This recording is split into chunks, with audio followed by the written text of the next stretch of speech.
for Patrick Williams. But I like all that. The $50,000 bonus is going to them. They deserve it.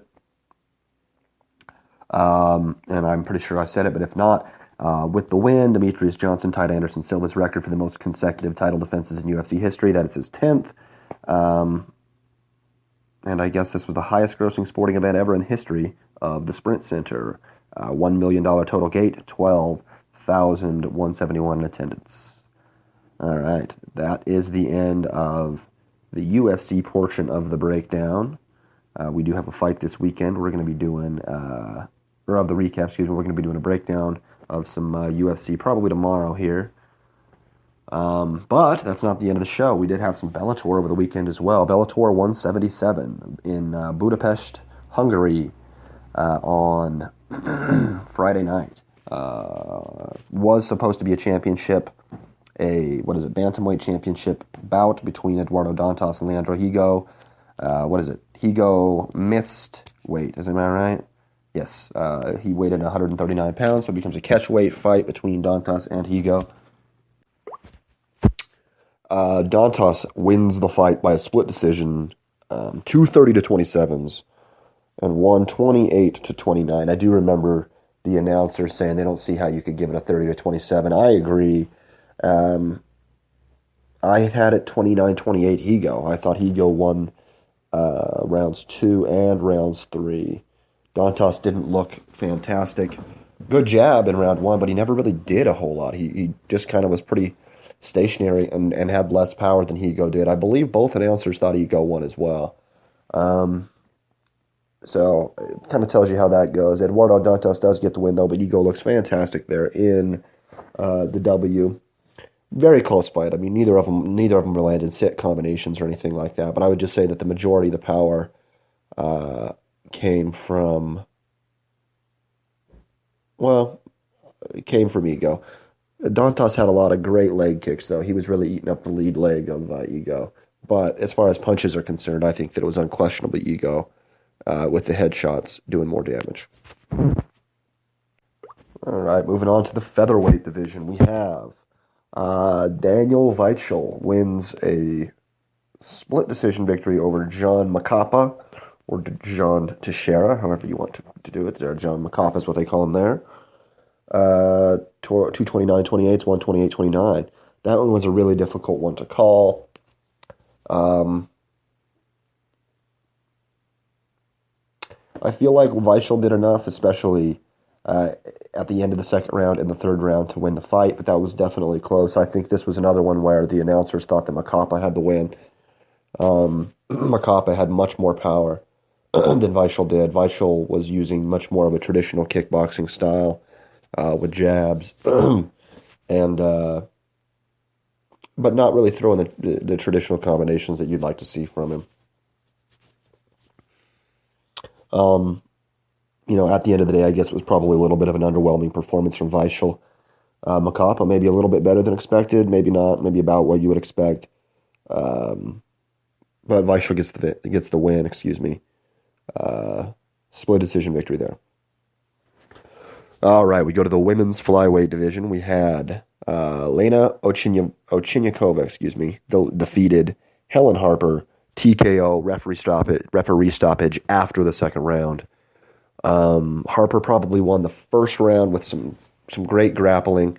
I think she threatened like 3 or 4 different submissions, armbar, transition to triangle, transition to maybe like an Americana. I can't really remember exactly, but I do remember she did like 3 to 4 different submission attempts in the first round. Looked really, really good. The heavier fighter by like 5 pounds or so. But she was like 7 inches shorter. Excuse me.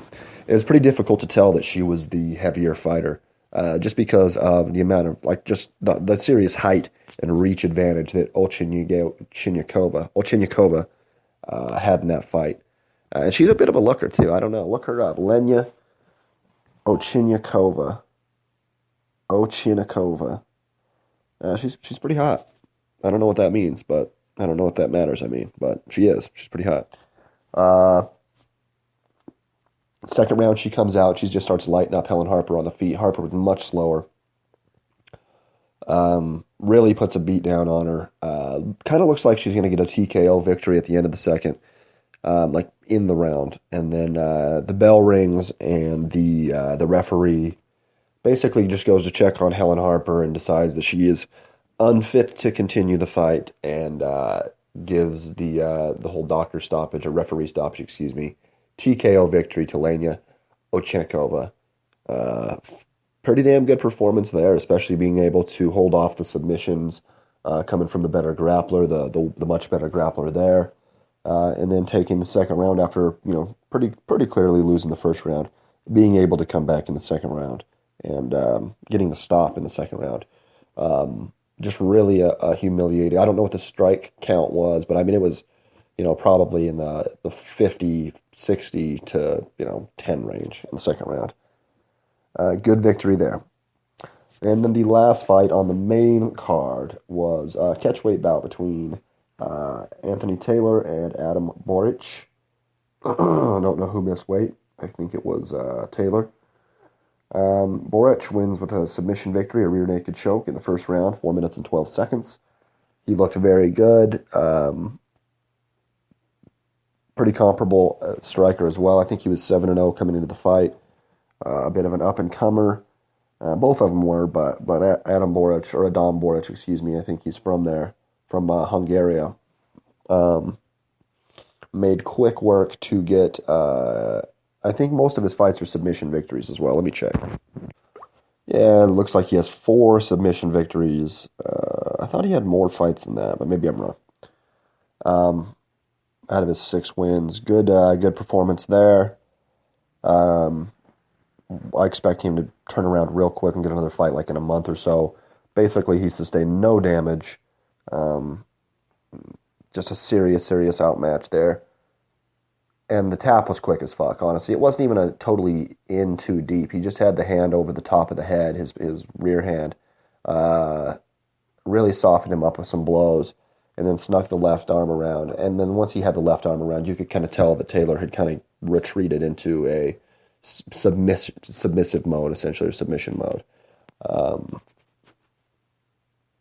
Still, a good performance. He could have cleaned it up a little bit at the very end there if he had to. He never had to. It was a tap before that, and so it kind of looked a little bit weaker that way. Not that he couldn't have done it. It just didn't really look as well as it could have. But fantastic performance there. That's really only just a nerd way of looking at it, honestly. Everybody else probably thought it was an excellent submission, and it was an excellent submission. But anybody else was probably stoked about it. Wouldn't really have anything negative to say, most likely. Good victory there for Adam Boric. We'll see what happens when he comes back at 145 here. I'd expect to see him in like a month, maybe 2. All right, I didn't watch any of the prelims, so I'm sorry. I will give them to you. Featherweight Brian Moore, TKO, wins via TKO over Mikhail Horesi. Second round, 3 minutes and 57 seconds into the round. And in the lightweight bout, Mate Cartes defeats Patrick Sambat with TKO, punches on that one. Second round again, 4 minutes and 37 seconds. All right, I promised it to you probably 2 or 3 weeks ago. I watched the Bellator kickboxing card, and it was fucking fantastic. As good as glory, honestly. This is fantastic stuff here. We'll start at the top. The champion Zoltan Lasak and the Kareem Gadji rematch. Gadji wins a split decision, 150-45. 148-47, and then 146-49. Lasak. Me and all of the commentators basically thought it was 48-47. Gadji. It was a close fight. Lasak looked good. Gadji won 2 of the last 3, though. They probably split the first 2, and he got the win to get his belt back. Lasak had won it from Gadji. He gets the rematch and wins his bout there. Lasak much more fast.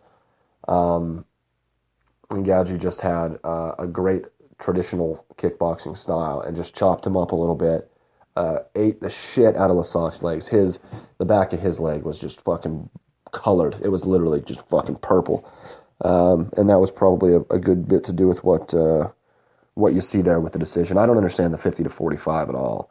I see actually the Lasak 46 to 49-46 over the 50 to 45 for Gaji, because I think it was pretty clear that Gaji lost at least one round. But yeah, I don't know. Moving on, middleweight division. This was a great fight here. Joe Schilling defeated Alexander de Grea, unanimous decision, all 29-28. I thought it was probably a 30-27, but Joe Schilling looked great, able to switch stances, ripped some mean fucking hooks from the southpaw stance, mean hook combinations with uppercuts. Fantastic performance, in my opinion, by Joe Schilling. Looked fucking great. Much taller fighter in that one. Negrea, though, also, he looked pretty good. Able to land some power punches on Joe Schilling that, Schilling just kind of walked through as he traditionally does. Fantastic performance there from Schilling. I love that fight.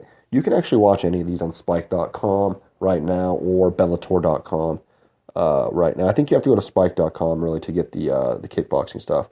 But they're all available in high definition. I'd suggest going and take a look at some of these. I'll probably rewatch this one as well. Welterweight, great fight here. Raymond Daniels defeated Giorfa Saba with a KO spinning back kick in the third round. He knocked him down 3 times. I think it was 37 seconds into the third round. Gave him a slick liver punch, obviously doing spinning attacks the entire time. Slick liver punch at the end of the second round drops him. And then in the third round, spinning back kick immediately to the liver, drops him. He gets back up, and then immediately another spinning back kick to the liver, drops him, and he does not get back up and knock out. A fantastic, spectacular performance from Raymond Daniels. That's one you guys want to watch for sure. If I only watch one of these, I'd tell you to watch that Raymond Daniels fight. And if the second one, I would go with the Joe Schilling. But fantastic, man.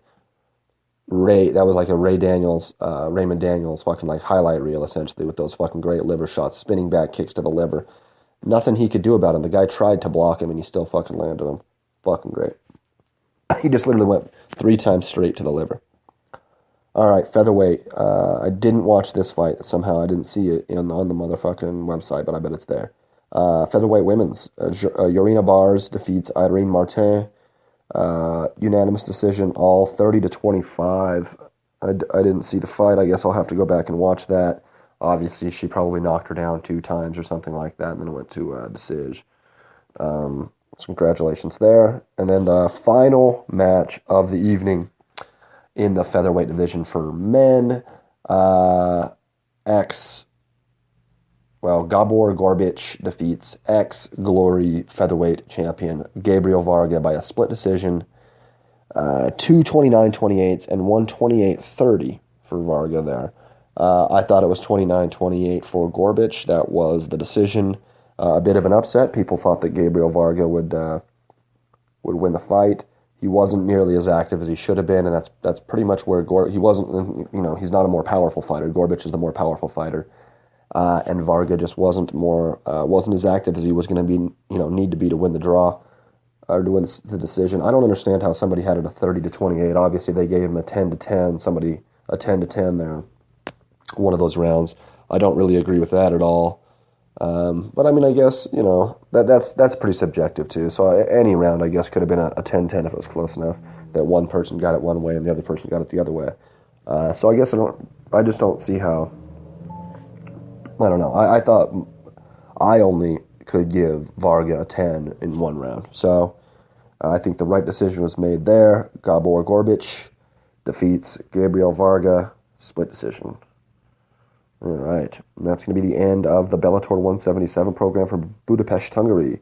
They raked in $986,000 on a Friday night, 11,439 in attendance. And then they're going to be back tomorrow night, April 21st, from the Mohegan Sun. We're looking at Bellator 178. Strauss versus Pitbull, number 4 for the featherweight championship belt. We're going to have a breakdown of that probably coming tomorrow. We're going to do that in combination with the UFC Fight Night 108, Cub Swanson, Artem Lobov breakdown. That'll be tomorrow as well. And then a bit of boxing as well. A lot of good boxing on April 22nd this weekend. Let's see. I wanted to do a little bit of news. Didn't really find a whole lot that I wanted to do, but I did want to say this was pretty new, and I wanted to talk about it. Interesting. with the so what was the old World Series of Fighting?